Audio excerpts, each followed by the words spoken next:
שקר החן ויבל היופי שוירס השם איתי סלול נולו טריודאו ויהללוה בשעורים מעשהו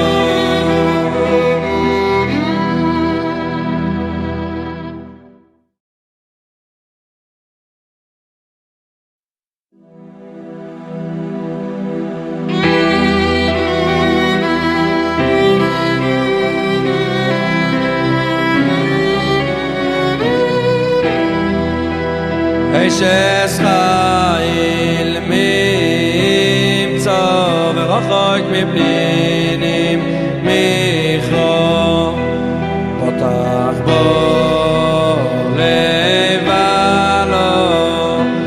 ושלו לא יחסור כמו לעשותוי ולא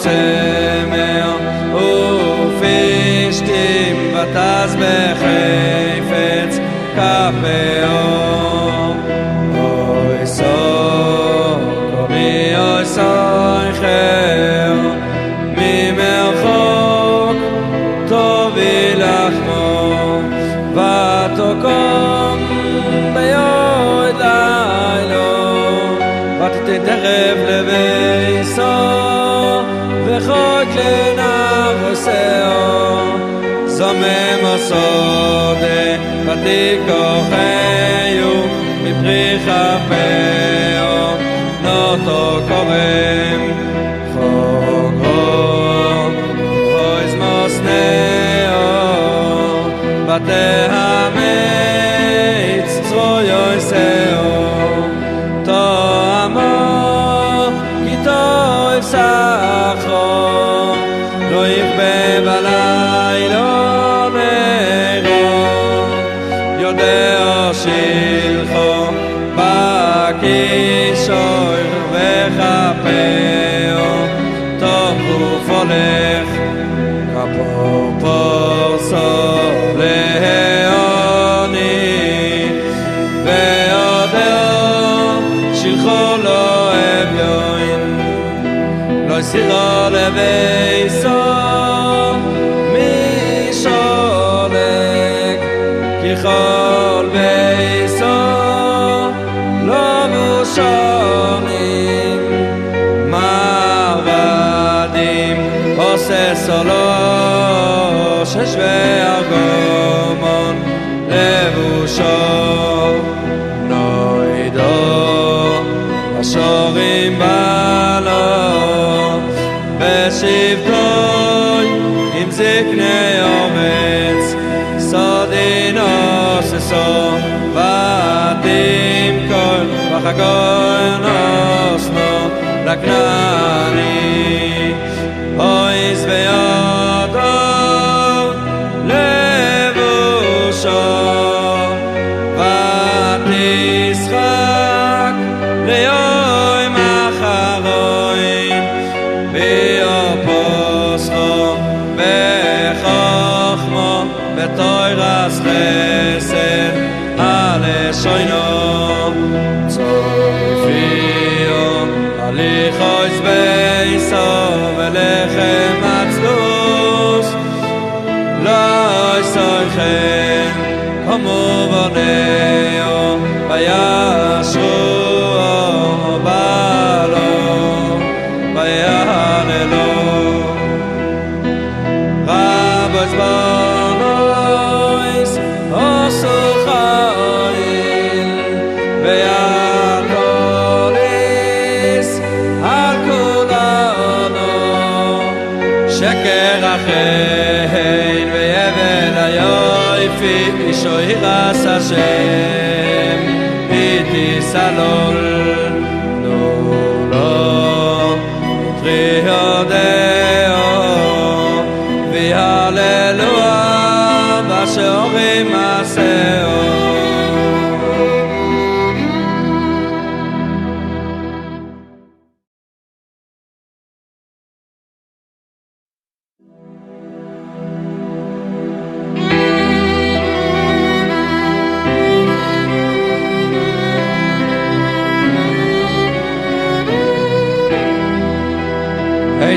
Israel mimtza verachok mipninim micho potach bo levalo veshalo lo yechsor kmo lasutoy velo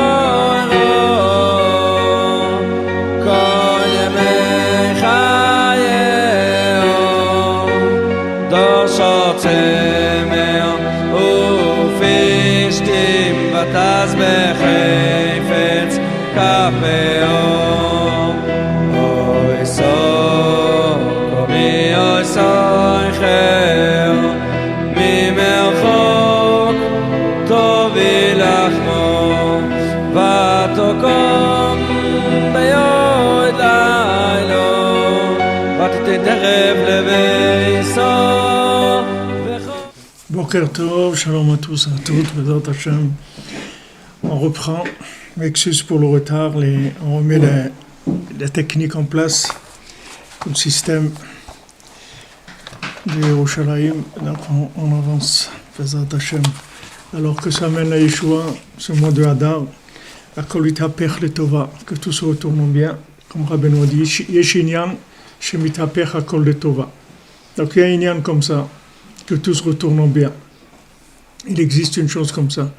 Donc, Baruch Hashem, il n'y a pas à s'inquiéter. On a quelqu'un qui s'occupe de nous, qui s'occupe très bien même de nous. Donc, on avance, Bezrat Hashem.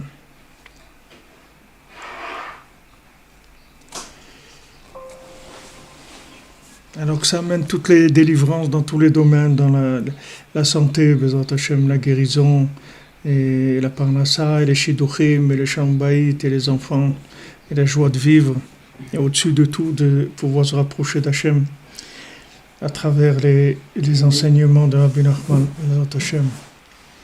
Alors on a vu hier que dans toutes les choses qu'il y avait dans le monde, il y a des étincelles, il y a des parts de sainteté, et en fait, toutes les raisons pourquoi on a un rapport avec la matière, c'est pour être en contact avec ces étincelles-là, qui sont des âmes, en fait, des âmes qui sont dans la matière.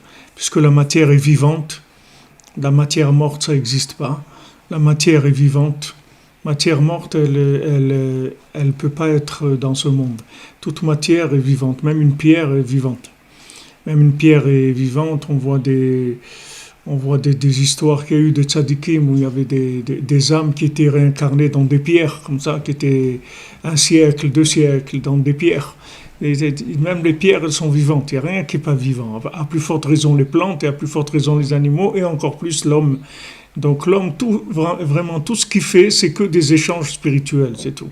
Maintenant, c'est habillé dans du travail, dans des placements, dans des vêtements, dans la nourriture, dans le mariage, dans les enfants, dans tout. Mais en fait, c'est que des habits spirituels. Même les parents, c'est des contractions d'Hachem. La maman, c'est la Bina, le père, c'est la Chokhma. Et ça s'habille dans ces individus qui sont le père et la mère. Ça descend sous cette forme-là. Mais la racine du papa et de la maman, ils ont une racine spirituelle par rapport à l'enfant. Et comme ça, tout ce qu'il y a sur Terre, tout avec quoi on est en rapport, c'est uniquement pour ça. Alors maintenant, le travail de l'homme, c'est d'être conscient de ça et d'avoir la émouna et de faire ces transactions selon la halakha.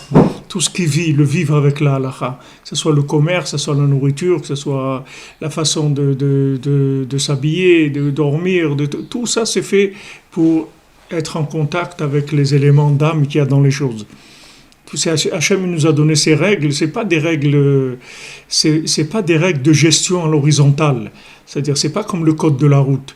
Le code de la route, c'est la gestion horizontale. C'est-à-dire, dans le code de la route, il n'y a pas d'âme.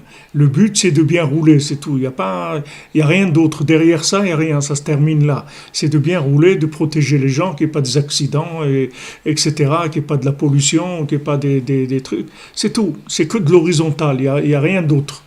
Mais quand Hachem, il te dit, quand tu mets tes chaussures, tu mets la chaussure droite, après tu mets la chaussure gauche. D'abord, tu attaches la chaussure gauche, et après tu attaches la droite. C'est pas de l'horizontal, ça. Il n'y a rien d'horizontal. Parce que à l'horizontale, il n'y a aucune raison de faire ça. Pourquoi je vais mettre la droite et après la gauche, et j'attache maintenant d'abord la gauche, après je reviens sur la droite. Je mets la droite et je l'attache, c'est tout. Pourquoi je vais... Non, c'est pas comme ça. Tu mets la chaussure droite, après tu mets la chaussure gauche, tu attaches la gauche, après tu attaches la droite. Pourquoi ? Parce qu'il y a du vertical. C'est pas de l'horizontal. L'horizontal, c'est-à-dire que l'action dans ce monde, c'est pas une action horizontale. Si c'était une action horizontale, ce serait comme le code de la route. Tu arrives à un feu rouge, il faut t'arrêter, c'est tout. Pourquoi il faut t'arrêter ? Parce qu'il faut laisser les autres passer, c'est tout. Et pourquoi il faut laisser les autres passer ? Parce que c'est comme ça que la circulation se fait. C'est tout, mais rien d'autre. Ça va plus loin que ça. Ça décolle pas plus que ça. Il y a pas. Mais nous, la halakha, c'est-à-dire quand Hachem il te dit quelque chose, il te dit de faire quelque chose, de ne pas faire quelque chose, c'est pas du tout de la gestion horizontale. C'est que de la gestion verticale, mais qui s'habille dans l'horizontal. Mais c'est que du vertical. C'est-à-dire il n'y a rien d'horizontal. Quand tu ne dois pas mélanger le lait et la viande, c'est que du vertical. Quand tu ne dois pas manger du porc, c'est que du vertical. C'est pas de l'horizontal. Quand on ne doit pas mentir, c'est que du vertical. Quand on ne doit pas voler, c'est que du vertical. C'est pas de l'horizontal. Parce que si c'était à l'horizontale, on verrait les choses complètement différemment. C'est pour ça que nos sages ils insistent, ils disent Kol mitzvotecha emuna. Toutes les mitzvot, c'est de la emuna. Faut pas croire qu'une mitzvah, ouais, je comprends, il faut pas voler parce que sinon tout le monde va être lésé, on pourra plus fonctionner, etc. Non, c'est pas pour ça. Il faut pas voler parce qu'Hachem il a dit il faut pas voler, c'est tout. Parce que ça vient du vertical. Maintenant ça s'habille dans l'horizontal. Ok, donc nous on doit aller dans les chemins d'Hachem, dans l'horizontal, avec la conscience du vertical. Maintenant, quand on a conscience du vertical, c'est-à-dire qu'on a conscience que dans chaque chose matérielle, en fait, il y a une itlapshut, il y a du spirituel qui s'habille dedans. Avec ça, on est apte à pouvoir recevoir la connexion de Yosef, c'est-à-dire la connexion du tzaddik. Le tzaddik, il travaille sur ça. C'est-à-dire même les frères de Yosef, qui sont les shifteka, qui sont des tzaddikim, ils étaient à l'horizontale dans leur façon de voir les choses. Même si peut-être avant que Yosef il naisse, peut-être qu'ils avaient un peu de vertical, mais du moment où Yosef est né et que Yosef il a pris l'alliance, c'est-à-dire le principe de l'alliance, il a renouvelé l'alliance, c'est-à-dire c'est pas qu'il a renouvelé, il l'a monté à un autre niveau complètement. Il a monté à un autre niveau. C'est comme si vous prenez aujourd'hui la communication, c'est à un autre niveau. Nous, quand on était petits, on avait le téléphone. Quand on arrivait déjà à parler avec quelqu'un qui est dans un autre pays, c'était un miracle. On allait à la poste pour téléphoner à l'international et ils te donnaient un ticket, un numéro, tu attendais. Après, il te faisait signe, tu peux aller dans la cabine numéro 6. Et là-bas, il y a une standardiste qui t'appelle. Tu dis, c'est bon, vous êtes prêts? Alors, en revoyant le numéro ensemble, c'est ça? Ok, alors attendez, je vais vous mettre en contact. Elle fait le numéro. Non, ça ne marche pas là, il ne répond pas. Donc, on ne peut rien faire. Si vous voulez, on essaye dans un petit moment. Voilà, c'était ça quand vous voulez téléphoner. Aujourd'hui, non seulement tu téléphones, tu vois la personne, tu es en live, tes trucs, tu te montres des choses. Tu dis, on est dans autre chose complètement. Maintenant, il y a eu des évolutions dans les principes horizontaux, comment ils ont reçu du vertical. C'est-à-dire que même des tzadikim, qui étaient des tzadikim comme les shvatim, ils n'étaient pas arrivés à l'optimisation du vertical par rapport à l'horizontal, à leur époque. Donc quand Yosef est arrivé, il leur a dit, voilà, je suis venu amener quelque chose de nouveau, mais il faut vous plier, il faut plier l'horizontal. Il faut que vous vous pliez. Il dit, mais non, non, nous on va se plier à toi. Il dit, ça va pas, mais nous on est des tzadikim. Il dit, même vous êtes des tzadikim, il faut vous plier. Parce que là, je vous amène une nouvelle connexion, je vous amène la 5G ou la 7G ou la 10G, que vous n'avez jamais vu ça. Vous n'avez jamais vu ça. Donc allez, pliez-vous. Ils ont dit, non, non, non, on ne veut pas te plier. Non seulement on ne veut pas se plier, mais si tu nous embêtes, on va te tuer même. Si tu insistes, on va te tuer. Ils ont voulu le tuer. Parce qu'il a amené quelque chose de complètement nouveau, qui n'existait pas avant. Ok, lui, Yosef, il était sûr de lui. Il avait sa marchandise, il avait pas de doute sur ça. Donc il a dit, ok, c'est comme ça. Par les 6 bottes qu'il y a eu, il est parti en Égypte et il est parvenu. Il a pu revenir quand il était libre. Quand Paro, il a sorti, il a dit, bon, peut-être on peut te faire un contrat de travail à mi-temps ou un truc que je viens 2 semaines et 2 semaines je vais chez mon père ou truc. Non, non, pas du tout. Il est parvenu et il les a attendus. Maintenant, qu'est-ce qui s'est passé? Eux, avec leur système horizontal, comme il était dépassé, qu'il n'y avait plus assez de vertical, ils se sont affamés. Comme aujourd'hui, tu vas dans une synagogue traditionnaliste, tu vas t'ennuyer. Et tu ne comprends pas. Tu vois un monsieur de 65 ans, tous les matins, il vient, il ouvre la synagogue à 7 heures, il commence, et va-t-il palel chana, et truc, et vas-y, et la pticha d'Elianavi, et les trucs, et les corbanotes, mot à mot, et les trucs et tout. Et toi, tu éclates, tu peux pas tenir là-dedans. Parce que lui, ce avec quoi il s'alimente, ça ne peut plus t'alimenter à toi. Parce que toi, tu es en contact avec des clipotes dans l'horizontale. Lui, il n'est pas en contact, il a fini avec ça. Mais toi, tu es en contact avec des clipotes, que ces clipotes-là, elles t'empêchent l'accès. Tu as besoin de vertical plus fort. Tu as besoin de dépasser, tu as besoin de la 5G, de la 7G, de la 10G, de la 100G. Il faut que tu avances, tu ne peux pas rester avec ça. Donc tu commences à t'affamer, tu as faim, tu cherches. Alors, si tu as de la chance, tu trouves Rabbi Nachman. Si tu n'as pas de chance, ou tu crèves de faim, ou tu vas manger ailleurs, ou tu vas te trouver n'importe quoi. Mais si tu ne trouves pas la nouvelle connexion, tu ne peux pas t'en sortir. Tu ne peux pas s'en sortir. Même si tu fais des efforts, tu dis quand même, il faut respecter, c'est des gens, c'est vrai, regarde ce monsieur-là, ça fait 40 ans, il vient à la synagogue tous les jours, il faut respecter le minyan, ils te disent, allez, venez, on a besoin pour le minyan et tout. Ok, on va participer et tout, mais il n'y a pas de vie, on décolle pas, il n'y a pas de décollage, on peut pas. On était petits, on était à la synagogue, on voyait les gens, ils étaient très beaux, c'était des gens extraordinaires, Maman, tout le temps avec le Teilim et trucs et tout, des tzadikim, mais il n'y avait pas de rapport, il n'y avait pas de contact, il n'y avait pas de connexion. Ils étaient incapables de résoudre nos problèmes, de savoir bichlal qu'est-ce qu'on avait dans la tête. Ils ne savaient pas du tout qu'est-ce qu'on avait dans notre tête, c'était un autre monde complètement. Donc maintenant, la connexion, elle se renouvelle tout le temps. Il y a tout le temps, Hachem, il envoie toujours des tzadikim, que ces tzadikim, ils amènent une nouvelle connexion, c'est-à-dire un nouveau degré de connexion, c'est-à-dire un nouveau degré d'augmentation du flux vertical dans l'horizontale. Sans arrêt, il y a ça.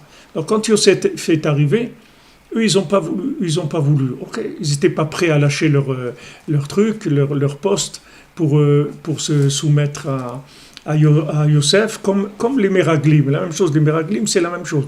Les Meraglim, c'était tous des tzadikim, ils n'étaient pas prêts à lâcher leur poste pour entrer en Eretz Israël. Il dit, si on rentre là-bas, c'est un niveau de connexion, on ne va plus tenir les rênes, on n'aura plus les rênes. C'est-à-dire que là-bas, il faut se lâcher, et ils étaient prêts.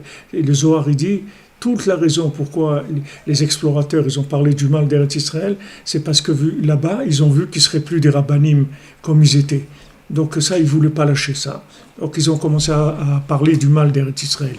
C'est toujours la même chose. Ça se présente sous un angle différent, mais le principe, c'est toujours le même. Il y a un renouvellement de la connexion, que ce renouvellement, il est fait pour amener plus de vertical dans l'horizontal. Pourquoi? Parce qu'il y a plus d'obscurité. Donc on augmente la lumière. Parce qu'il y a plus d'obscurité. C'est pas parce qu'on veut nous augmenter stam la lumière. C'est pas qu'on veut augmenter la lumière. C'est que l'obscurité grandit. Donc comme l'obscurité grandit, on a besoin de plus de lumière. Et si maintenant on n'utilise pas cette lumière-là, on va rien voir du tout. Imagine-toi que tu te trouves dans une pièce où il y a une certaine obscurité. Alors maintenant, tu mets une petite ampoule de 20 watts, ça marche, tu vois quelque chose. Maintenant, si l'obscurité augmente, parce que l'obscurité, comme on la vit nous, c'est une obscurité qui a été fixée par Hachem, que la nuit, il fait 1 degré de noir. Mais ce degré de noir-là, il peut augmenter, il peut diminuer et il peut augmenter. En Égypte, il a tellement augmenté qu'il est devenu matériel. C'est-à-dire le noir, c'était comme si tu étais dans du goudron. C'est-à-dire c'était de la matière noire. Donc les gens, ils étaient figés, ils ne pouvaient même pas bouger physiquement. Donc le noir, comme on le vit, il peut augmenter matériellement. Même s'il n'arrive pas au niveau où Mamash, il nous empêche de bouger, mais il peut être d'une densité de noir qu'une ampoule de 20 watts, tu ne la vois pas du tout. Elle ne peut pas éclairer, c'est-à-dire la lumière qui sort d'elle, elle s'arrête sur la paroi de l'ampoule, c'est-à-dire elle ne peut pas sortir, parce qu'il y a trop d'obscurité. Donc Hachem, il envoie, il dit, bon, on va passer du 20 watts, on va passer maintenant à 100 watts. Il faut plus de lumière. Ok, il envoie plus de lumière. Mais pour ça, il faut te renouveler. C'est-à-dire que si tu ne te renouves pas, si tu ne changes pas l'ampoule, tu ne vas pas voir. Donc Hachem, il envoie des tzadikim qui changent sans arrêt l'intensité du vertical dans l'horizontal. Sans arrêt. Sans arrêt. C'est-à-dire que c'est leur travail. C'est leur travail, eux, ils font ça. Et eux, ils se trouvent à l'endroit de la connexion entre le vertical et l'horizontal. C'est-à-dire, ils ont une maîtrise de l'horizontal parfaite et du vertical aussi parfait. C'est-à-dire, ils sont grands en bas et en haut. C'est pas qu'en bas qu'ils sont des patrons, même en haut, ils sont des patrons. Partout, dans les deux. Donc, eux, ils se trouvent vraiment à l'endroit où il y a le passage de la spiritualité vers la matière. Et leur travail, c'est d'augmenter tout le temps la spiritualité par rapport à la matière, mais de façon viable. Pas d'envoyer une tonne de lumière qui rend les gens fous. Non, une lumière qui est adaptée aux récipients des gens, de manière à ce que les gens ils aient envie de se rapprocher d'Hachem, qu'ils aient envie de prier, qu'ils aient envie d'étudier, qu'ils aient envie de faire tchouva, qu'ils aient envie de progresser. C'est-à-dire c'est une lumière qui est adaptée absolument à l'obscurité de l'époque. Maintenant, quand Yosef il est venu, il avait la formule pour ses frères, pour qu'ils avancent. Mais il ne voulait pas.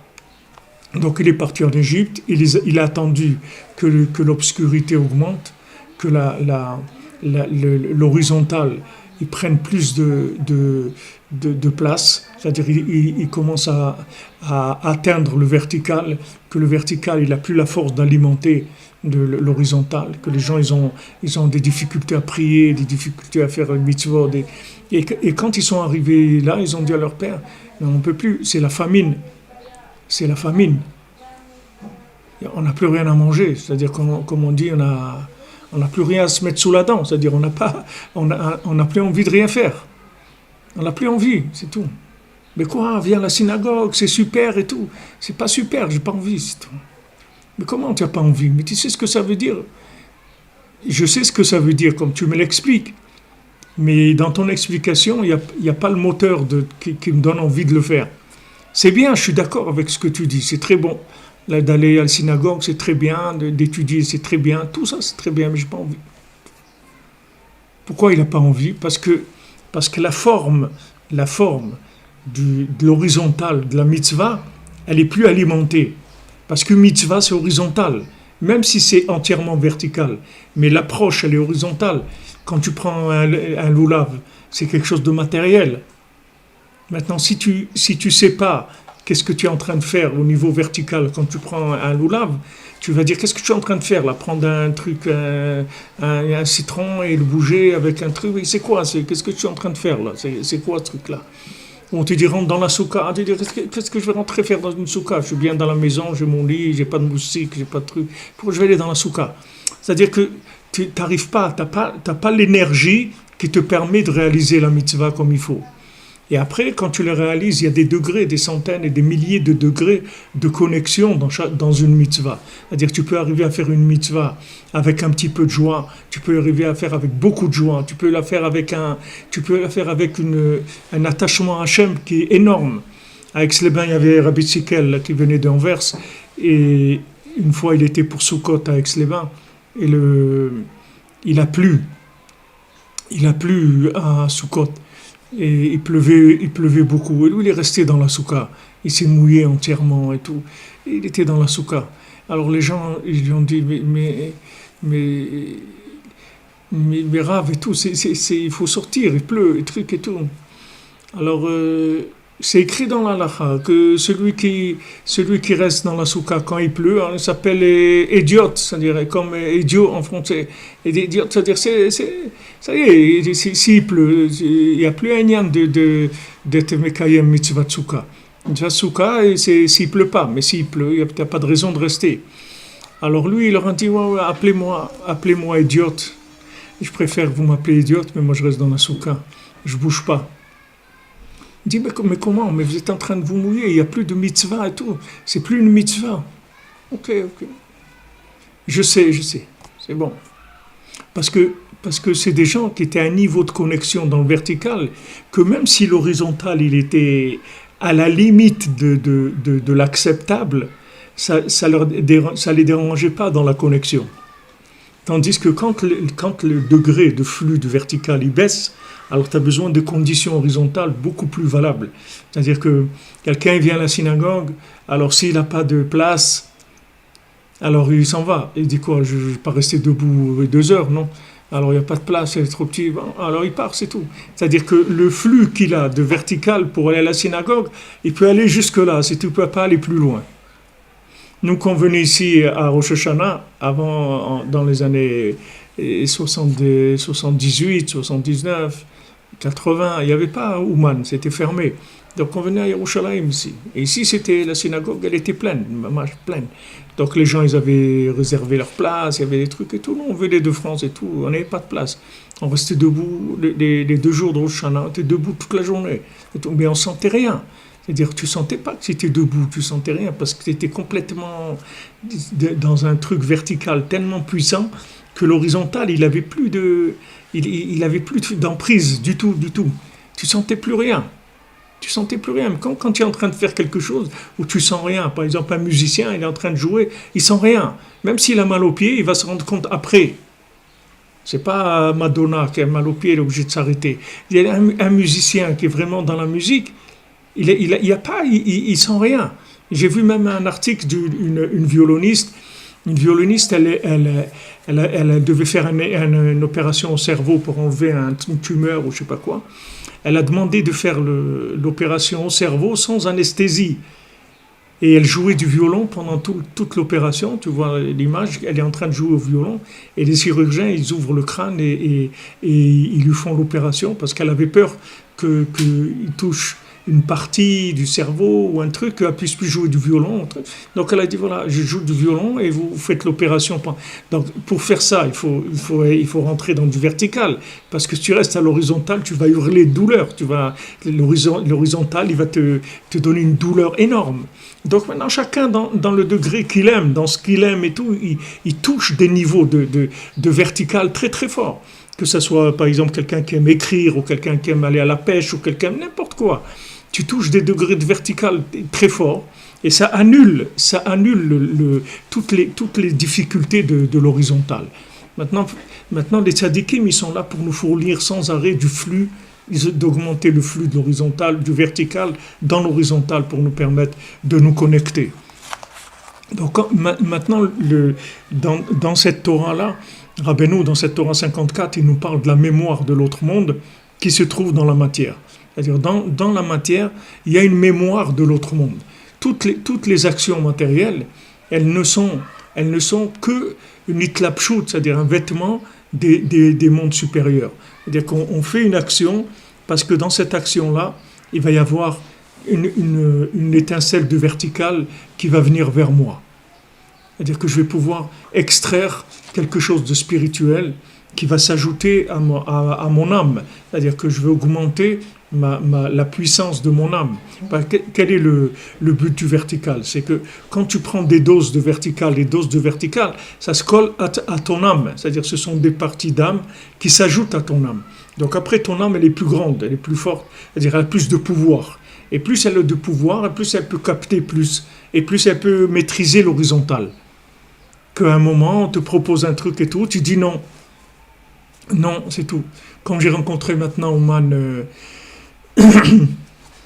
j'ai rencontré un monsieur qui venait de France et il m'a rappelé une histoire qu'il avait eue. Il y avait un jeune qui était rabbin, qui cherchait une place. On lui a proposé une place de rabbin à Lyon.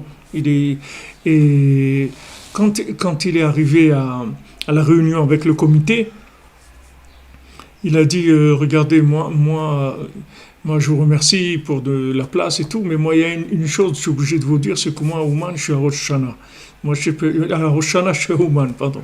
Je peux pas travailler. Alors, ils ont dit, nous, on a besoin, à la Rosh Hashanah, on a besoin du rabbin, de la communauté. Il y a c'est là où on fait les prières, et il y a le Kahal, et on vend les aliyot, et je sais pas, on a besoin que quelqu'un qui sait chanter. C'est là où on a le plus besoin de vous. Alors il y avait le président de la communauté là-bas, il a dit oui, mais on peut s'arranger, on peut trouver quelqu'un qui va le remplacer. D'ailleurs moi aussi je vais à Ouman pour Rosh Hashanah. Et alors qu'est-ce qu'il y a? Il n'y a pas de problème, non, on va s'arranger et tout. Et il a eu sa place. Alors là il m'a rappelé cette histoire-là, son frère qui était à Ouman là, cette semaine. Alors que j'ai vu des cas aussi de gens qui sont des grands chazanim à Rosh Hashanah, et qui viennent pas à Ouman parce qu'ils travaillent à Rosh Hashanah. Ils sont dans des synagogues à Mexico ou un truc, ou là, je ne sais pas combien ils les payent et tout. Ils ont peut-être la moitié de leur parnassa de l'année qu'ils font à Rosh Hashanah. Donc ils peuvent pas. Mais ça, c'est quoi? C'est des degrés de fluide vertical, c'est tout. C'est des doses de vertical, c'est tout. Comme quand on fait un test à quelqu'un qui conduit pour voir s'il a de l'alcool. Alors il y a un degré d'alcool, je ne sais pas combien, qu'il n'y a pas de problème, tu peux conduire. Et dès que tu passes ça, tu n'as plus le droit de conduire. Parce que tu n'es plus... Alors maintenant, dans l'horizontal, c'est la même chose.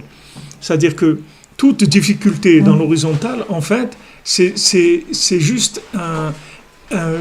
pour créer une situation de famine pour aller chercher plus de vertical. Tu comprends? Mais maintenant, si tu dis non, moi je me contente de ça, tu vas rester comme ça. Si tu veux rester comme ça, tu vas rester comme ça. Mais maintenant, si tu cherches un peu, ça va te déranger. Il y a un moment où le blocage de l'horizontal, il va te déranger. Tu vas commencer à avoir faim. Tu dis non, c'est pas possible, on peut pas. Je peux pas continuer comme ça. Il faut que je trouve une solution, il faut que j'avance, je peux pas rester comme ça. Et là, tu vas commencer à chercher.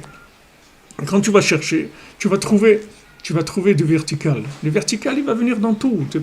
C'est pas uniquement que tu dois faire quelque chose qui soit mystique.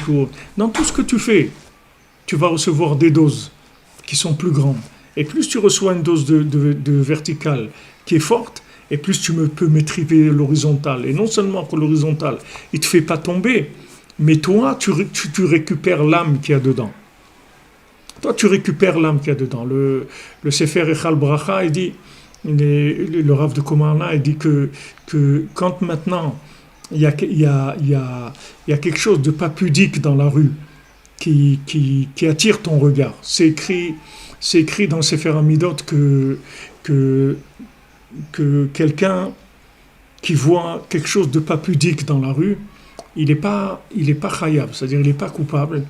Il est coupable dans la deuxième vue, pas dans la première. Parce que la première, il n'a rien fait pour ça. Comment il va faire? Il va mettre sa tête dans il vit normalement. Parce que maintenant, il y a quelque chose qui est passé devant lui qui est pas pudique.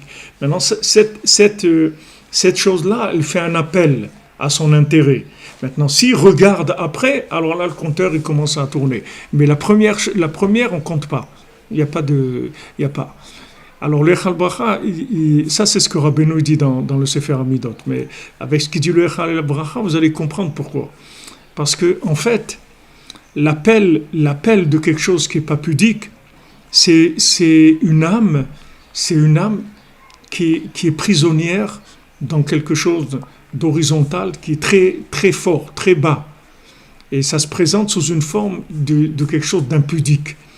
Mais dans cette forme-là, il y a une âme qui est prisonnière. Maintenant, si tu regardes pas, tu la libères. Si maintenant on te propose de regarder, tu dis non, je ne regarde pas, tu tournes ta tête, tu libères l'âme qui est là-bas, tu l'as réparée, tu as réparé cette âme. Et sinon, elle reste emprisonnée dans cette... Ce sont des gens qui ont fauté, qui ont eu des problèmes, ils sont revenus, ils sont incarnés dans des situations qui sont des situations comme ça. Voilà, on va le mettre et dire voilà, on va te mettre dans une situation d'horizontale qui est très gênante. Et voilà, si quelqu'un il veut te sauver, il va te sauver. On va te mettre en fait dans une prison, et on va donner la clé à quelqu'un, et s'il veut, il te sauve, c'est tout. C'est lui qui décide. Donc maintenant, quand il y a un appel de quelque chose d'impudique à voir, et qu'on dit non, alors je me suis rendu compte qu'il y a quelque chose qui est impudique, je ne veux pas regarder, donc je tourne ma tête, je ne regarde pas.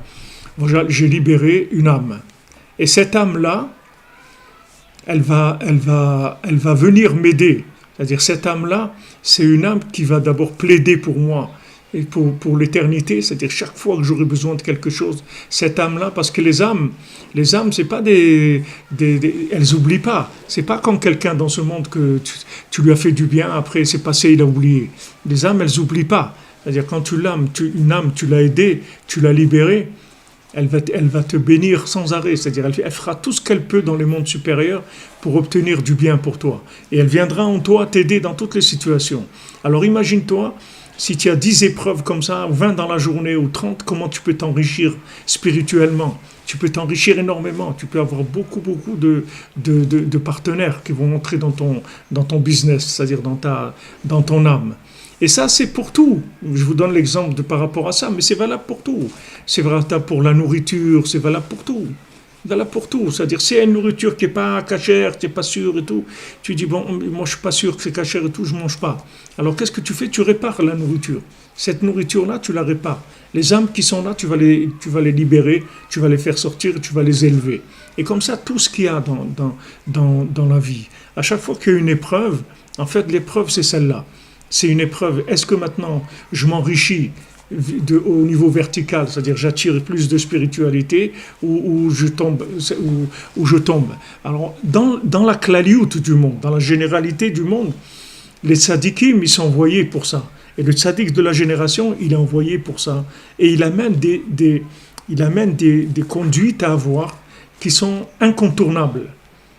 Elles sont incontournables. Quand Rabbi Nachman il est venu, il dit voilà, il faut que chacun il parle avec Dieu un moment tous les jours. Ça, c'est incontournable. Tu peux pas. C'est-à-dire, sache que si tu parles pas avec Dieu tous les jours, tu t'en sortiras pas. Parce que lui, il voit les maladies. Il voit les maladies, c'est-à-dire, il voit l'augmentation de l'horizontale. Il voit là où ça va. Et il voit que si maintenant, il n'y a pas de dialogue avec Dieu, c'est impossible. Donc lui, il instaure des choses minimum, que ces minimums-là, c'est le minimum de gestion du vertical dans l'horizontal. Tu ne peux pas moins que ça ne marche pas. Après, si tu veux, tu as des épreuves qui te sont personnelles. Après, c'est du développement personnel. Mais général, le tzaddik, il vient avec des généralités. Tous les tzaddikim, ils sont venus avec des généralités. C'est-à-dire, ils ont donné des conseils généraux par rapport à la génération. Moshe Rabbeinu, il a dit, voilà, maintenant on va faire ça et ça. Moshe Rabbeinu l'a donné la Torah, mais avant, Moshe Rabbeinu l'a dit, voilà. Il a fait toutes les plaies en Égypte pour justement donner de la force aux gens, de voir des miracles, de voir des changements de tout le système logique pour se libérer et avancer.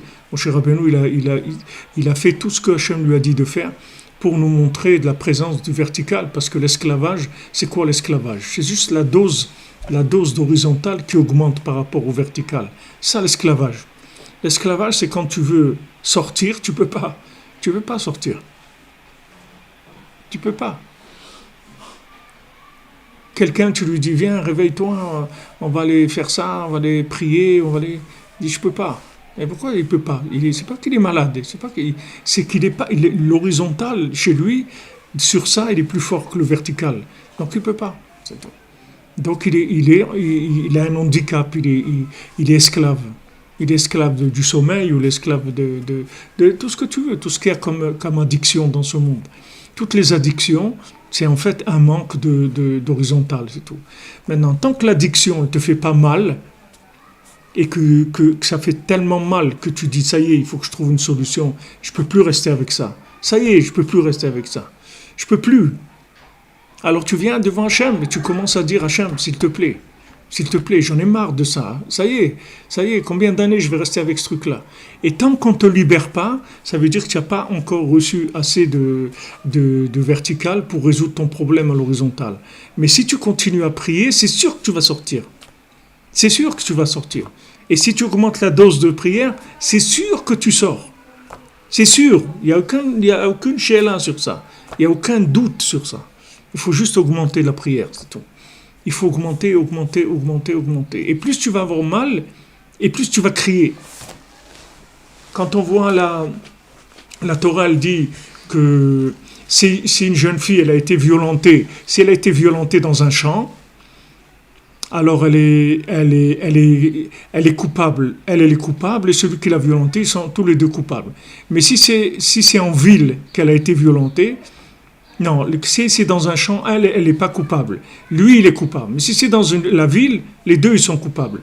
Alors on dit pourquoi? Parce que dans le champ, on dit elle a sûrement crié, mais comme c'était dans un champ, personne n'a entendu. Mais en ville, si ça s'est passé comme ça, c'est qu'elle n'a pas crié. Donc si elle n'a pas crié, elle est coupable. Alors nos sages, j'ai dit voilà, toute la raison, c'est que tu cries pas, c'est tout. Pourquoi tu cries pas? T'as un problème, ok, pourquoi tu cries pas? Pourquoi tu cries pas? Rabbi Nachman, il dit voilà, avec ça, tu peux tout obtenir. Tu es devant une Gemara, tu es devant un truc, tu comprends pas. Pourquoi tu cries pas? Pourquoi tu cries pas? Crie, tu vas voir que tu vas comprendre. Crie, tu restes et tu cries. Et tu dis à Hachem, s'il te plaît, qu'est-ce que je suis en train de faire maintenant? Je suis en train d'étudier ta Torah. C'est pour moi que je fais ça. C'est parce que tu m'as dit d'étudier la Torah. Donc laisse-moi rentrer. Qu'est-ce que tu me fais là? Pourquoi tu me laisses pas rentrer? Pourquoi tu me laisses pas rentrer? Laisse-moi rentrer. Maintenant, les gens qui sont à l'horizontale, ils essayent. Ils voient qu'ils n'arrivent pas. Ils s'en vont, c'est tout. Parce qu'ils croient que c'est des formules horizontales. C'est-à-dire où tu es capable, où tu es doué, où tu n'es pas doué. Mais doué, on devient. On devient doué. Quelqu'un qui n'est pas doué peut devenir doué. Doué, c'est pas... Quand quelqu'un dit il est doué, parce qu'il a démarré à un niveau d'horizontale un peu plus élevé que les autres. Mais d'un autre côté, son addition, il doit avancer plus. Si quelqu'un il a commencé à un certain niveau, ça veut dire qu'on lui a donné ce niveau-là parce qu'on attend de lui qu'il va avancer beaucoup plus. Et si quelqu'un il a commencé là où il est, alors là où il est, il peut commencer. Mais ne croyez pas que des gens ils sont doués ou ils ne sont pas doués. Ça n'existe pas ça. Des gens doués ou pas doués. Ok, ou je suis doué ou je ne suis pas doué. Mais si je ne suis pas doué, ben je vais le devenir, c'est tout. C'est pas un problème. Quand j'étais à la yeshiva avec Aix-les-Bains, il y avait un bachour comme ça qui était envoyé de la yeshiva. Alors j'ai vu, il partait, je lui dis où tu vas? Il était avec sa valise, il m'a dit je retourne chez mes parents et tout. Et qu'est-ce qu'il y a? Il me dit bon, ils m'ont dit que j'ai pas une tête pour étudier la Torah. Il dit que tu n'as pas une tête pour étudier la Torah, ça veut dire quoi ça? Mais tout le monde peut étudier la Torah. Hachem nous a donné la Torah. Tout le monde peut étudier la Torah. Et ça m'a fait vraiment de la peine. Je dis, regarde, moi je suis prêt à étudier avec toi 4 heures par jour. Tous les matins, de 9h à 1h, j'étudie avec toi. Et j'étudie avec toi tout. Tu restes 1 an avec moi à étudier. Et Bezrat Hachem, tu verras qu'après, tu pourras avoir une tête pour étudier ce que tu veux. Alors, tu veux rester? Il m'a dit, d'accord, alors je reste. Je dis, si tu veux, je te signe un papier. Il m'a dit, non, tout, c'est gentil à toi et tout. Ben, j'ai passé comme ça pendant 1 an, 4 heures avec lui tous les jours. Et on faisait Chumash, Mishnah, Gemara, Halacha, Zohar, écoutez-moi, et tout. 4 heures, on étudiait sans bouger, tous les jours. Après, ça y est, même pas 1 an, quelques mois, il était déjà... Tu le sors d'une prison. Il est dans une prison, c'est tout. C'est pour ça que quelqu'un, il n'arrive pas à étudier, ou il n'arrive pas à faire ça, il est emprisonné, c'est tout. Si tu sais que maintenant, quand tu appelles au secours, on va t'envoyer quelqu'un, on va t'aider. Soit on va t'envoyer quelqu'un qui va t'aider sur une situation, soit tu vas avoir une prise de conscience à un moment qui va t'éveiller complètement, qui va te changer. Il va se passer quelque chose. Mais si tu cries, tu vas obtenir. Dans tout dans la vie, c'est comme ça. Les gens, ils arrivent pas à se marier. Ils disent, ouais, bon, j'ai essayé. Mais tu as crié. Allez, crie. Ouais, mais voilà, non, crie. Je dis, va crier. Va crier, va au man, va au cotel, va, c'est tout, c'est pas ça, c'est pas comme ça qu'on prie. C'est pas, on va faire une petite prière, une petite demi-heure, on s'en va. C'est pas ça la prière. Ma grand-mère, elle est à Shalom, quand elle avait des problèmes avec un de ses enfants, il avait des problèmes un peu psychologiques et tout. Elle m'a dit, elle a emmené chez Rabbi Amram Ben Diwan au Maroc. Elle a emmené là-bas, à l'époque, je ne sais pas comment c'est maintenant, mais à l'époque, il y avait des chambres, sûrement aujourd'hui c'est encore mieux. Il y avait des chambres comme ça, tu venais, tu t'installais là-bas. Ma grand-mère, Shalom, elle me racontait ça. Elle dit, j'ai été avec lui, avec ton oncle. Il avait, je ne sais pas, 14 ans, un truc comme ça. Il dit, je me suis installé chez Rabbi Amram Ben Douan. Il dit, voilà, on est venu, on est là. Hein. Tant qu'il ne guérit pas, je ne vais pas partir d'ici. C'est tout, elle est restée 3 mois là-bas. 3 mois, il a guéri, ils sont rentrés à la maison, tu prends. Mais ce n'est pas des gens que tu pouvais leur dire, bon, calme-toi. Il n'y a pas de calme-toi. Elle ne va pas lâcher jusqu'à ce que ça marche. Pas des gens que tu vas leur dire, bon, j'ai prié un petit peu quand même. J'ai fait un petit peu, qu'est-ce que tu as fait? Ah ben, j'ai fait quoi? J'ai prié, combien tu as prié? Si tu n'as pas obtenu, c'est que tu n'as pas prié, c'est tout. Il dit, mais j'ai prié quand même, j'ai passé, je ne sais pas, peut-être 10 minutes tous les jours pour prier, pour avoir mon zivou. Mais qu'est-ce que c'est 10 minutes tous les jours pour ton zivou? Il faut que tu pries 10 heures par jour pour ton zivou. Quelles 10 minutes? Qu'est-ce que tu vas faire avec 10 minutes? Si tu as des blocages tu comprends, c'est comme tu vois un bouchon. Il y a des bouchons où il y a 50 voitures devant toi. Mais tu sais, toi tu vois 50 voitures, mais peut-être il y a 50 000 voitures devant toi. Tu ne sais pas du tout ce qu'il y a. Aujourd'hui, bon, il y a des trucs qui t'avertissent, le bouchon il va durer 3 heures ou 4 heures. Mais tu ne sais pas le bouchon qu'il y a, qui t'empêche d'avoir ce que tu dois obtenir, tu ne sais pas de combien il est. Mais en tout cas, tu as une garantie de Rabbi Nachman, de Rabbi Nathan, que si tu pries, tu obtiens, c'est tout. Et quand tu vois quelqu'un qui n'a pas, c'est qu'il n'a pas prié, c'est tout. Il dit non, mais j'ai prié, pas assez, c'est tout. Mais combien je vais prier? Ben, tu vas prier autant que tu as faim, autant que tu as mal. Ça te fait mal. Alors si tu as mal, tu vas hurler. Tu vas hurler. Va maintenant dans un accouchement d'une femme qui ne fait pas la péridurale, tu vas voir qu'est-ce que c'est hurler. Tu vas voir qu'est-ce que c'est hurler. Il y avait une fois comme ça en Israël, une femme, quand elle était enceinte, elle a dit à son médecin, son gynéco, là, c'était un religieux. Elle lui a dit, mais moi, vous savez, moi je crois pas en Dieu, tout ça. Pour moi, c'est des choses naturelles, tout est naturel. Et d'avoir des enfants, c'est naturel. Tout ça se fait de façon naturelle. C'est la nature, ok? Quand il est arrivé le moment où il devait accoucher, alors elle a commencé à avoir mal, elle a commencé à crier, à appeler à Teva, la nature, ne me laisse pas et tout. Elle a commencé à appeler la nature. Alors ils sont venus, ils ont dit au gynéco, ça y est, elle est en train de crier, elle va accoucher. Alors le gynéco lui a dit, non, qu'est-ce qu'elle dit? Il dit, elle est en train d'appeler la nature. Il dit, c'est pas le moment encore. Un moment après, elle a commencé à appeler Hachem. Hachem, s'il te plaît, aide-moi. Il a dit, maintenant elle va accoucher. C'est-à-dire que ne dis pas que tu as essayé, ça n'a pas marché. C'est pas vrai. C'est pas vrai. Dis, mais combien je vais prier? Tu vas prier autant que tu as faim. Tu vois, quand tu as faim, quelqu'un qui a faim, qu'est-ce qu'il est capable de faire? Quelqu'un qui a faim, qui sent qu'il va mourir de faim. Tu vois qu'est-ce qu'il est capable de faire, combien il peut marcher, combien il peut crier, combien il peut travailler, combien il peut faire, parce qu'il va mourir de faim, il sent qu'il va mourir de faim. Si la chose, elle te tient vraiment à cœur, tu vas voir que tu vas te coincer dans un endroit et tu bouges pas, c'est tout. Tu dis Hachem, voilà, si tu me donnes pas, je bouge pas, c'est tout. Voilà, je suis là, c'est tout, je vais pas bouger jusqu'à que tu me donnes ça. Parce que je peux plus, c'est tout. Je souffre trop, je peux plus. Ma souffrance est devenue insupportable. Donc voilà, tu me donnes, c'est tout. Et tu vas voir qu'il va te donner. Il n'y a rien qui résiste à la prière, Rabbi Nachman te dit. Rien du tout au monde. Il n'y a aucune chose qui résiste à la prière. Tu peux tout obtenir, tout.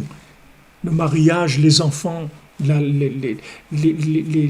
parnassa, tout, la chokma pour étudier, le cœur pour prier, tout ce que tu as envie d'obtenir. Envie, ça veut dire que tu es affamé sur ce truc-là. C'est ça, envie. Il y a des choses où tu n'es pas affamé, ça veut dire que ce n'est pas ton truc, c'est tout. Pour l'instant, tu ne ressens rien. Mais les choses où tu as faim, il faut y aller. Si tu n'as pas faim, tu n'as pas faim, c'est tout, on ne peut rien te dire. On ne va rien te dire. Rabbi Nachman, il dit, moi, je peux tout obtenir, mais il faut que tu me parles de ton manque. Il faut que tu viennes, tu me dises qu'il te manque quelque chose. Si tu ne me dis pas qu'il te manque, je ne peux rien faire pour toi. Donc maintenant, il y a un degré de prise de conscience de la faim, et quand tu as vraiment faim, tu vas voir que tu arrêtes tout. Il y a des gens, alors tu dis à quelqu'un, ouais, voilà, tu vas prier par exemple 8 heures par jour pour le zivoug. Il dit, mais je peux pas, moi, je travaille, j'ai trucs et tout.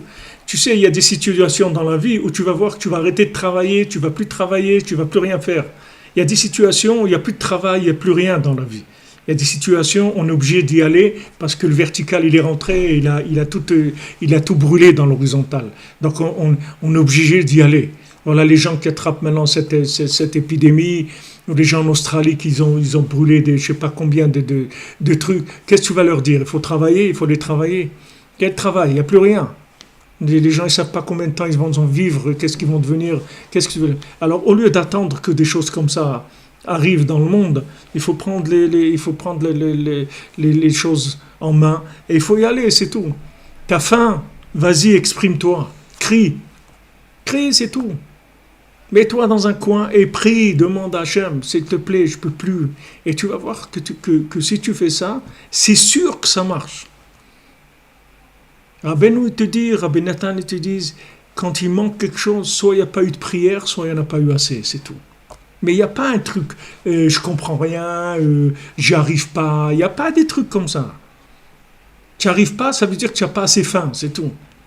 Ok, tu n'y arrives pas, tu n'as pas faim, qu'est-ce qu'on va te dire? On ne va pas t'obliger à manger si tu n'as pas faim. On ne va pas gaver les oies, on n'est pas là pour gaver des oies. J'ai pas envie aussi, qu'est-ce que tu veux que je fasse? Ok, tu verras un moment, de quoi tu as envie? Il y a quelque chose que tu as envie. Il y a quelque chose qui te manque, que tu as faim de quelque chose. Ok, est-ce que tu as faim? Vas-y. Est-ce que tu n'as pas faim? Pour l'instant, tu t'en occupes pas. Mais là où tu as faim, il faut y aller. Là, il faut y aller et prier. Et à ce moment-là, le tzaddik, il t'obtient la chose. C'est-à-dire, lui, il va dans les tribunaux et il obtient ça. Ce que tu as besoin, il te l'obtient. Tout ce que tu as besoin. Seulement, il faut que tu fasses ce qu'il t'a demandé de faire. Parce que c'est comme ça, c'est-à-dire il y a des règles de gestion du vertical et de l'horizontal qui sont dans chaque génération. Elles sont différentes. Dans chaque génération. Il y avait des générations où ce qu'il fallait faire, c'était telle chose. Génération où c'était là, il fallait mettre l'accent sur ça. Maintenant, Rabbi Nachman, il est venu, il faut dire l'accent, il faut le mettre sur la prière et sur la communication. Et tout. C'est sur ça qu'il faut mettre l'accent. Les gens, ils ont des problèmes de shalom bayit, des trucs, ils divorcent. Mais pourquoi tu divorces? 1 an marié, 2 ans marié, ils divorcent. Mais pourquoi tu divorces? Tu t'es marié, pourquoi tu t'es marié alors? Non, mais je croyais que c'était ça. Je croyais que c'était ça. Alors si tu croyais que c'était ça, continue à croire que c'est ça, c'est tout. Pourquoi tu crois plus que c'est ça? Parce que l'horizontal, il a pris trop de place. Et l'horizontal, quand il augmente, il ronge tout. L'horizontal, ça détruit tout. Ça amène tout dans des règles qui sont des règles très, très terre-à-terre et très... L'horizontal, il dérange tout ce qu'il y a dans le monde, il détruit. Et quand il y a quelqu'un, même dans le business, Rabbeinu dit c'est la même chose. Il dit quand quelqu'un il travaille et que dans son travail il ne met pas de la Torah, c'est-à-dire il ne s'attache pas à Hachem pendant son travail, il ne pense pas à Hachem pendant son travail, après il va avoir des histoires, il va être obligé de venir devant un Beddin. Et devant le Beddin, en fait c'est toute la Torah qu'il a ignorée pendant qu'il travaillait qui va venir pendant qu'il est dans le Beddin. Et si maintenant il est arrivé à faire tchouva et tout, il va récupérer son argent. Et s'il ne fait pas de tchouva, il va perdre l'argent aussi. Il va perdre l'argent parce que ça veut dire que... Pourquoi il va perdre l'argent? Parce que quand il a gagné, en fait, il a oublié complètement la Torah dans son travail. Donc, comme il a oublié Hachem dans son travail, le travail il n'a plus lieu d'être, parce que tout le but du travail, c'était de faire circuler des éléments divins. Maintenant, lui, il a sorti ça de sa vie. Il a sorti ça de sa vie, c'est-à-dire il était travail, boulot, c'est tout, il n'y a rien d'autre. Alors maintenant, quand c'est comme ça, alors la Torah, elle vient, la Torah qui était dans ces échanges-là, elle vient et elle demande en haut, elle dit, mais qu'est-ce qui va se passer avec moi? Qu'est-ce qui va se passer avec moi? Voilà, il ne veut pas, rien du tout. Il ne pense pas du tout à Hachem, ni à la Torah, ni à rien. Il est juste dans son argent et son travail et tout, il ne fait rien du tout. Alors, on le convoque au Beddin. Quand on le convoque au Beddin, c'est bien pour lui. C'est-à-dire, c'est pour que la Torah, elle revienne dans son business. Donc, il va venir au Beddin, il va dire, voilà, il y a eu ça et ça. Et quand il va parler de son travail, devant le Beddin, en fait, on va remettre de la Torah dans son travail. Maintenant, s'il a zoché que maintenant il fait tchouva et tout, il va gagner. Il va récupérer son argent. Et sinon, il va perdre.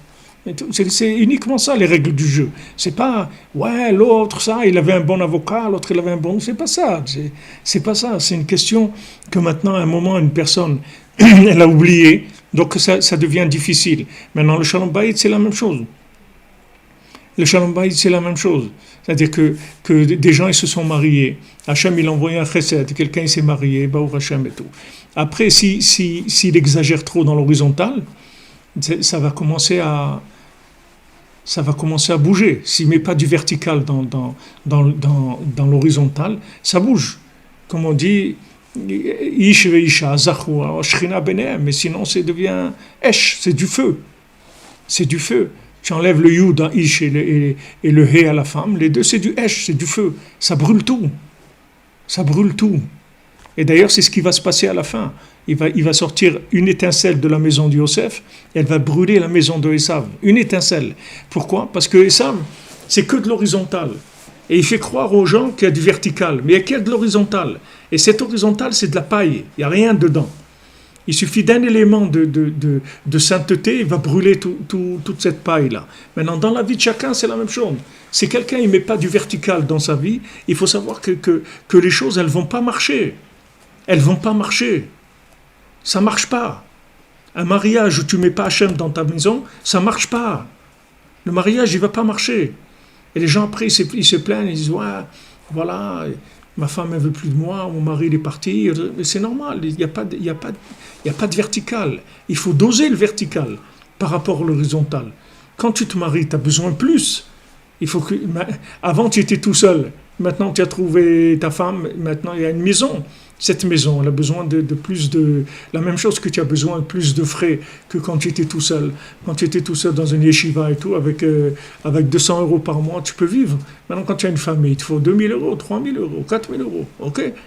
Et ça a augmenté. Maintenant, la dose de Parnassa, elle a augmenté. Mais la dose de Torah aussi, et de spiritualité, de prière, elle doit aussi augmenter.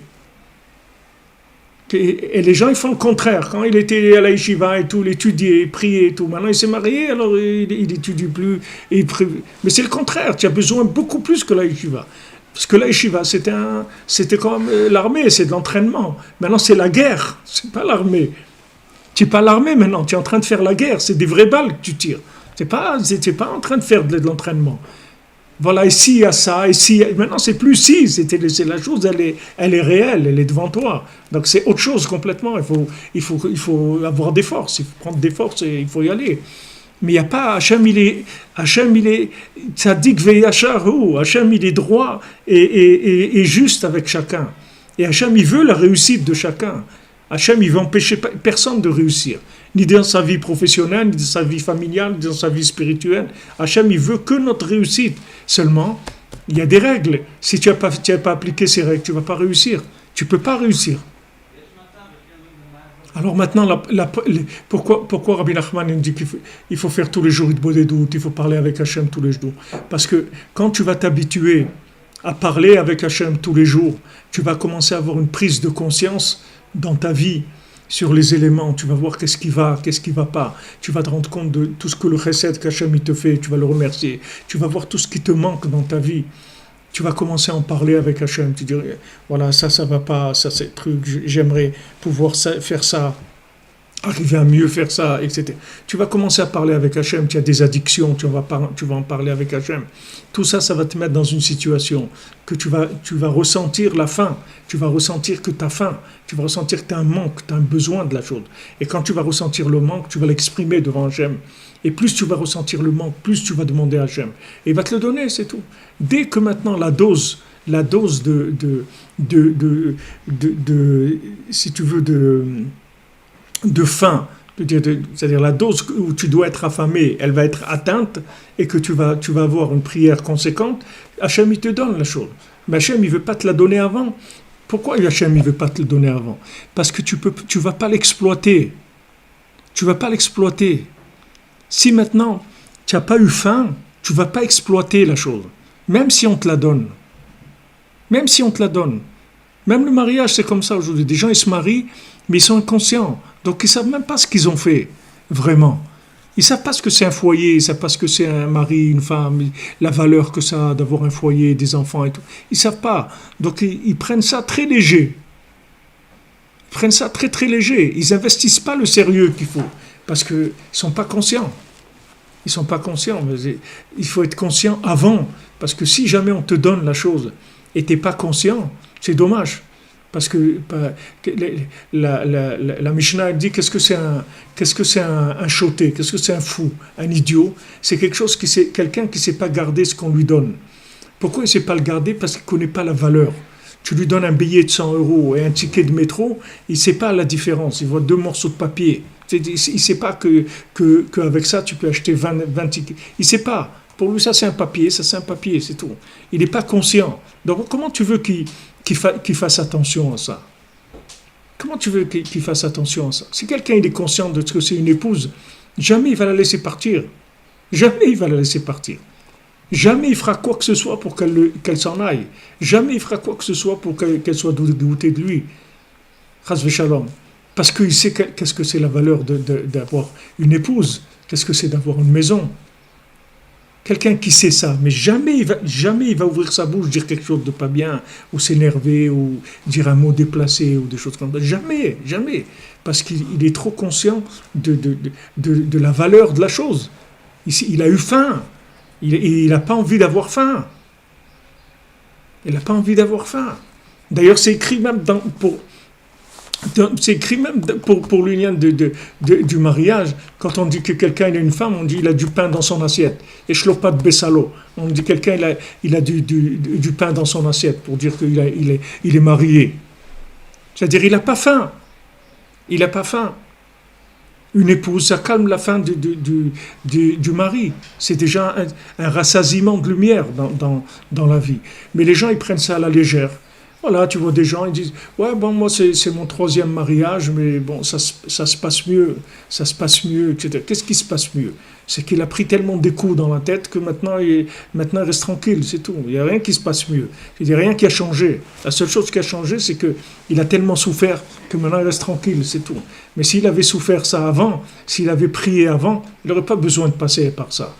Parce qu'il aurait développé une conscience de la valeur des choses verticales dans l'horizontale. Et le mariage et une épouse, c'est l'une des choses qui a le plus de valeur dans le monde. Dans tout ce qui se trouve dans l'horizontale, l'un des éléments les plus verticaux qui existent dans l'horizontale, c'est une épouse. C'est une des choses qui a le plus de valeur. La valeur, c'est la valeur numéro 1 du monde, c'est Hachem. La valeur numéro 2, c'est le tzaddik. Et la valeur numéro 3, c'est l'épouse de quelqu'un. Si quelqu'un il a une bonne épouse, elle le propulse. Elle le propulse parce que l'épouse, elle donne sans arrêt du vertical. Sans arrêt. Une épouse, c'est le plus grand maître de Torah qui existe, c'est une épouse. Quelqu'un qui a une épouse kshera, une femme de Torah, il n'y a pas plus grand que ça dans le monde. Et les gens, ils croient, ouais, qu'elle va voir sa mère, ou elle téléphone trop à sa mère, ou elle met des chaussures comme ça. De quoi tu es en train de parler? Tu te rends pas compte. Tu te rends pas compte. Tu te rends pas compte de quoi tu es en train de parler. Les gens, ils mettent les choses à un niveau tellement bas que après, ça n'a plus de valeur, il n'y a plus rien. il casse toutes les barrières des valeurs humaines, des valeurs morales, des valeurs sociales. Il casse les barrières. Ils enlèvent comment la société elle fonctionne. C'est comme ça qu'ils fonctionnent. Et ils savent comment ils fonctionnent. Ils rentrent dans l'horizontal, ils cassent tout. Ils cassent toutes les limites minimales, morales et humaines qu'il y a dans l'horizontal. Et les gens, ils n'ont plus rien. Il n'y a plus de valeur, il n'y a plus rien. Tu ne peux pas avoir confiance en personne, parce que les gens, ils n'ont pas de valeur. Ils n'ont pas des règles de vie, de rien du tout. Ça n'existe pas. Tu peux donner aujourd'hui quelqu'un, tu donnes 100 € à quelqu'un, tu dis puisque tu voyager et tout, alors quand tu arrives là-bas à Paris ou à Tel Aviv, tu remets à telle personne. Mais le gars, il peut oublier. Et 3 mois après, tu le vois, tu dis, oh là là, tu m'avais dit...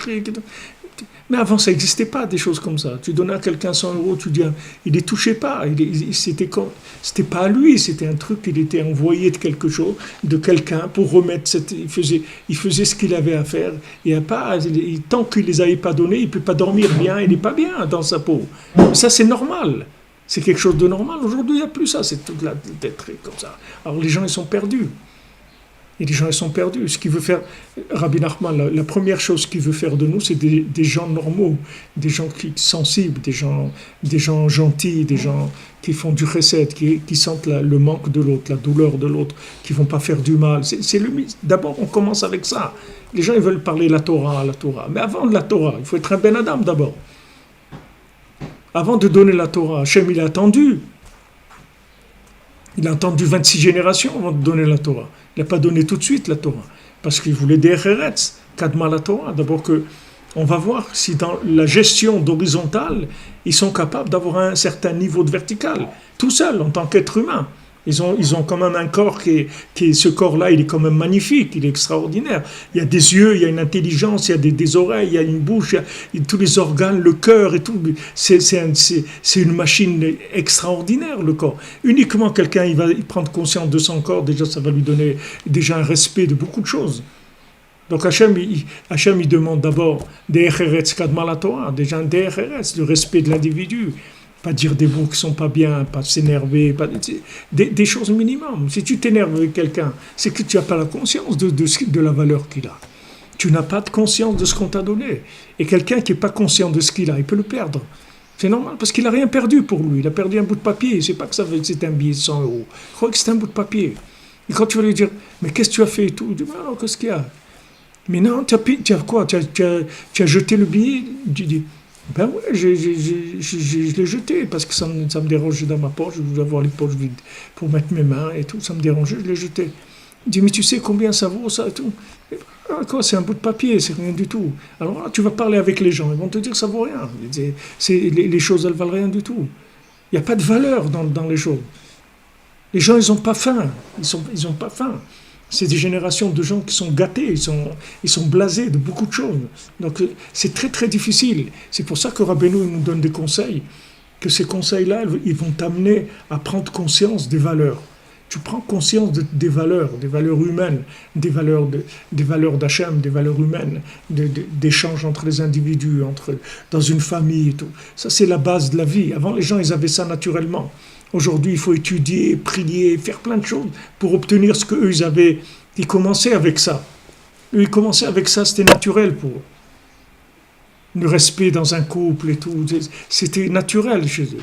Aujourd'hui, il faut que les aillent prendre des cours. Les gens, la femme va prendre des cours, le mari va prendre des cours, et tous les deux sont chez quelqu'un qui les aide, parce qu'ils ont besoin d'être éduqués, c'est tout. Ils ne savent pas. Ils ne savent pas du tout ce que c'est. Ce qu'il faut, on apprend de principal dans cette Torah 54, c'est que de savoir qu'il n'y a rien dans ce monde où il n'y a pas de la spiritualité. Il n'y a rien de matériel. Purement matériel, ça n'existe pas. Il n'y a aucune situation, il n'y a aucun individu, il n'y a rien de purement matériel. Tout ce qui est matériel, c'est un véhicule, c'est tout. Ça véhicule une âme, c'est tout. Donc il faut chercher cette âme.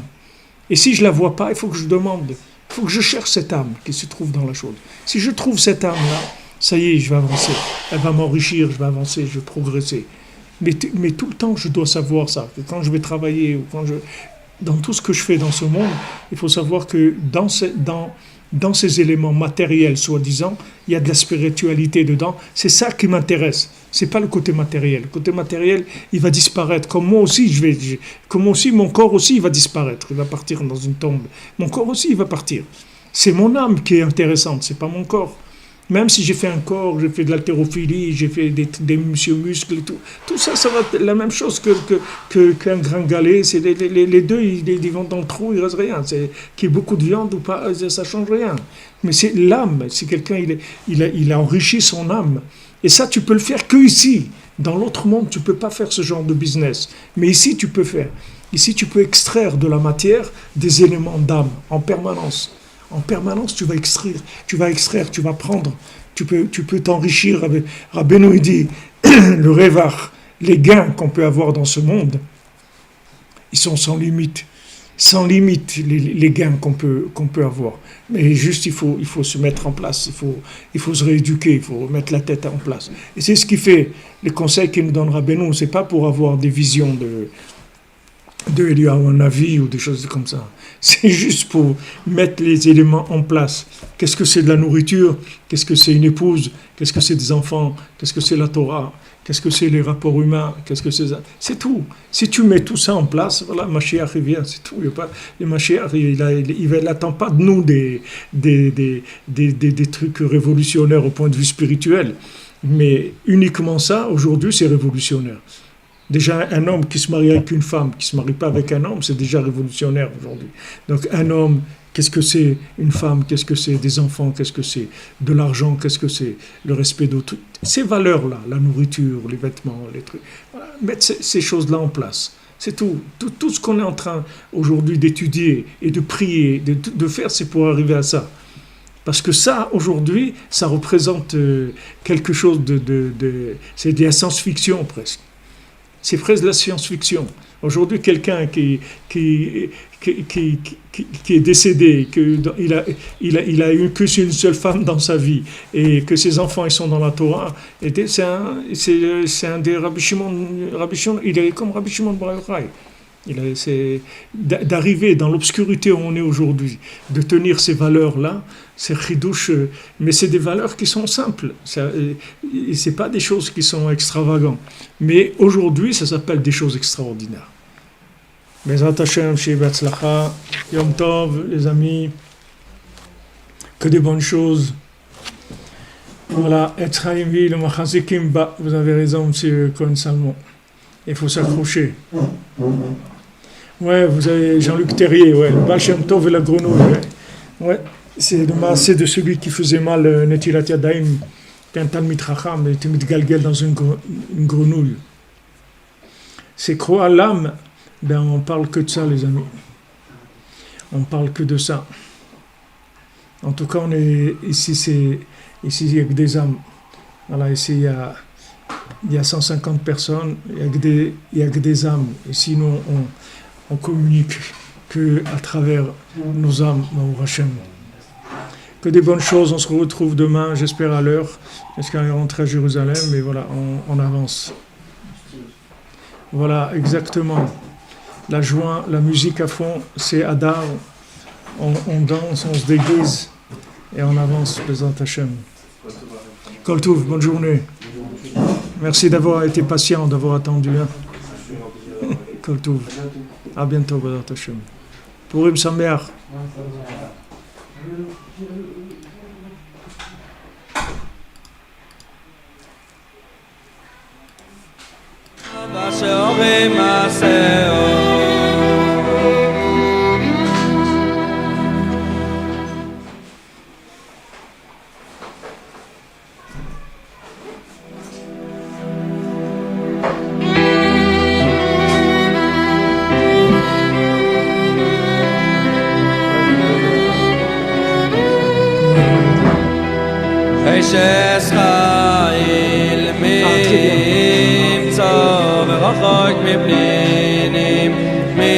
Sinon, tu peux payer en plusieurs fois. Oui, tu peux payer en plusieurs fois. Ah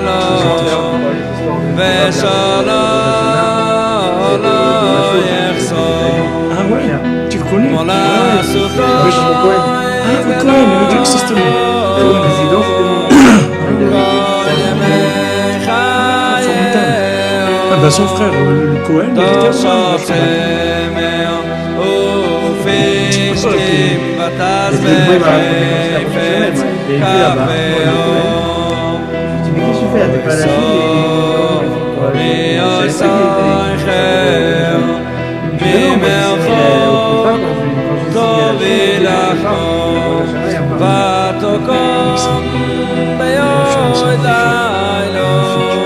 Allez, merci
Israel, mi imtza, verachok mi